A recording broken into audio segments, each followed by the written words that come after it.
ఒక రైతు తన పంటను తీసుకొని రోజు ఎద్దుల బండి మీద పట్టణానికి వెళ్ళి అమ్మేవాడు. ఇది రోజు జరుగుతుంది.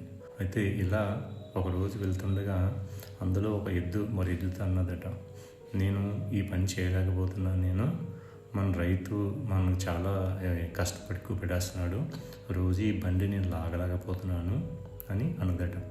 అప్పుడు మరొక ఎద్దు, మనం కష్టపడుతున్నాం కాబట్టి మనకి తిండి పెడుతున్నాడు, తగినంత విశ్వాసం ఇస్తున్నాడు, ఇది కరెక్ట్ కాదు అని అన్నదట. అయితే ఆ ఎద్దు మాత్రం సస్యమేర, నేను ఎట్టి పరిస్థితుల్లో కూడా ఈ పని నేను చేయను అని అన్నదట.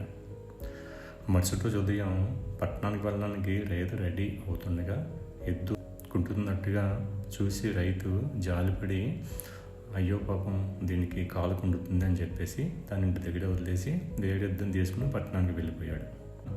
ఇంటి దగ్గర ఉన్న ఎద్దు చాలా సంతోషించి, నేను ఇంకా ఏ పని చేయక్కర్లేదు, ఆహారం కూడా నా దగ్గరికి వచ్చేస్తుంది కదా అని చెప్పేసి చాలా ఆనందపడిందట. రోజులు గడిచాయి, వారాలు గడిచాయట, నెలలు గడిచాయట. ఇంటి దగ్గరికి వచ్చి తినడం వల్ల ఏంటంటే ఎద్దు బాగా వలిసిపోయింది. ఒకరోజు అకస్మాత్తుగా రైతు చనిపోయాడు.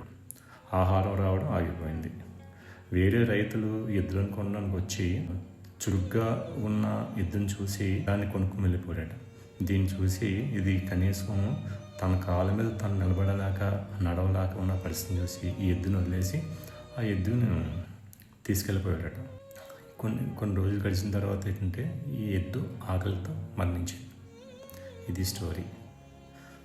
పని తప్పించుకోవడం తాత్కాలికంగా సుఖం అనిపించినా అది చివరికి కష్టమే మిగులుతుంది. కష్టపడాలి, తర్వాత సుఖపడాలి. Thank you.